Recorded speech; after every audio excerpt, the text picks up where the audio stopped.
Monsieur Miron, bonjour. Bonjour. Bienvenue encore sur Vents Citoyens. Nous sommes là parce que, au débat de Nice matin, une question a été posée au sujet des fusions. Tout le monde a dit non, on ne fera pas de fusion, sauf vous. Vous pouvez nous en dire plus à ce sujet-là? Oui, tout à fait. Donc, j'ai été le seul à affirmer que je souhaitais que nous fusionnions avec Unionisti au deuxième tour pour deux raisons précises. D'abord, une raison mathématique, c'est-à-dire que quand on regarde les résultats des élections passées, le nombre de listes qu'il y a à ce scrutin, il est évident que personne ne pourra gagner seul. Et la grande différence avec mes concurrents, c'est que moi, en plus, je trouve ça très bien. Pourquoi je trouve ça très bien?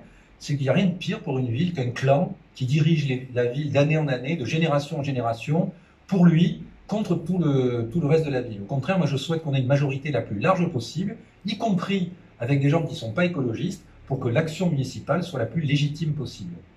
Alors, une fois ça dit, on ne résout pas le problème complètement, parce qu'il est évident que si on fait des alliances contre nature, comme un peu celles qui sont produites dans les scrutins précédents, on arrive au chaos ou à des résultats assez discutables en termes d'action publique qu'on a connus avant au cours de ces dernières années. C'est pour ça que ce que je souhaite aujourd'hui, c'est que on accepte ce principe de fusion, mais qu'on l'explique aux électeurs et que ce processus se fasse sur des conditions qu'on connaît à l'avance. Et c'est la raison pour laquelle je vais maintenant vous expliquer à quelles conditions notre liste est prête à fusionner avec une autre, parce que nous voulons fusionner, mais sans perdre notre âme, sans perdre ce qui a fait les bases de notre programme. D'accord, donc la proposition de fusion est ouverte à tous les autres candidats, à condition de respecter, mais avec des conditions, voilà, de respecter vos idéaux. Que je vais vous expliquer maintenant. Alors, ce qu'on propose, c'est deux principes, et après un certain nombre de mesures qui illustrent ces principes. Alors les deux principes, je ne vais pas vous étonner, si vous avez suivi un peu la campagne.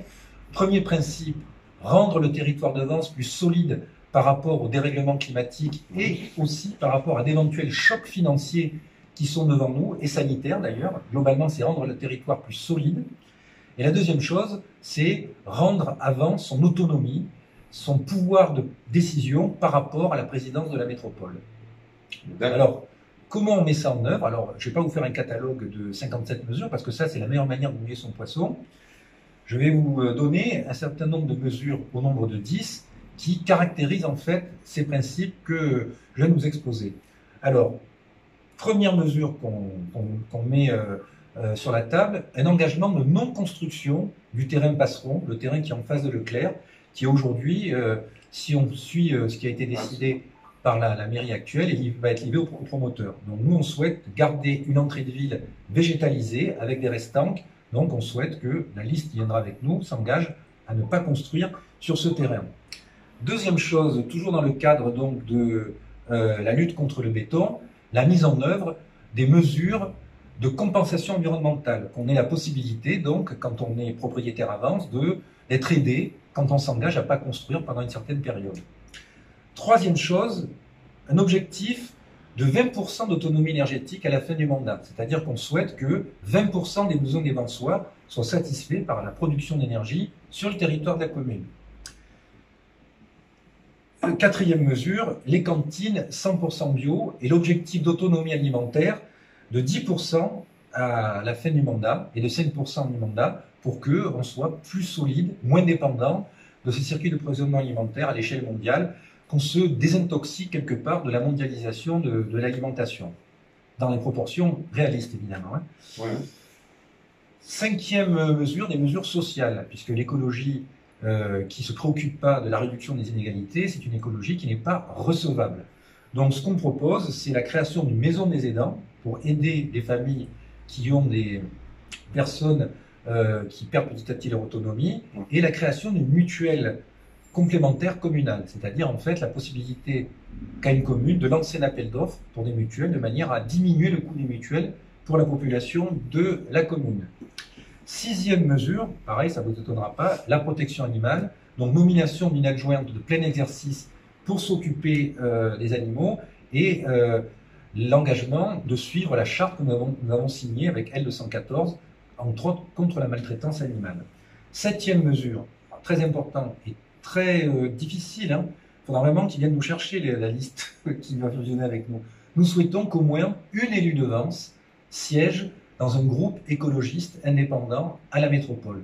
Ça, c'est l'assurance béton, si je puis dire, pour la commune. Ouais, c'est un jeu de mots. C'est un jeu de mots. Hein. C'est l'assurance tout risque pour la commune d'avoir son mot à dire dans les décisions. Parce qu'il y aura un groupe écologiste au niveau de la métropole, puisqu'il y a des listes comme les nôtres dans toutes les grandes communes de la métropole. Il faut que Vence envoie au moins un ou une représentante ou représentant dans ce groupe. 8e mesure en matière de culture, la création d'une salle de spectacle de 300 places et la mise en œuvre du programme culturel Les 4 saisons des arts, qui inclut un reprofilage des Nuits du Sud dans le sens de ce qu'on a proposé au cours de cette campagne. 9e mesure, la mise en œuvre des mesures de démocratie participative, surtout les budgets participatifs, c'est-à-dire la participation sans moyens, ça n'a pas de sens, donc il faut que la commune accepte de consacrer une partie de ses budgets d'investissement à la mécanique citoyenne et la convention citoyenne qui est déclenchée dès qu'un projet dépasse le seuil de 500 000 € en termes d'investissement. Et 10e mesure, évidemment, très importante aussi, si on veut résoudre le problème du logement sans bétonner, eh bien, il faut aider les propriétaires de logements vacants ou à rénover ici par des aides substantielles qui permettent d'offrir une solution de logement à des gens qui n'ont pas les moyens aujourd'hui. D'accord. Eh ben, écoutez, ça a été précis. Donc le message est passé aux autres candidats. Hein, donc à vous de faire votre choix. En tout cas, merci Monsieur Mirand. Et puis comme on dit en France, merde pour la fin de la semaine. Merci, merci. Au revoir. Au revoir.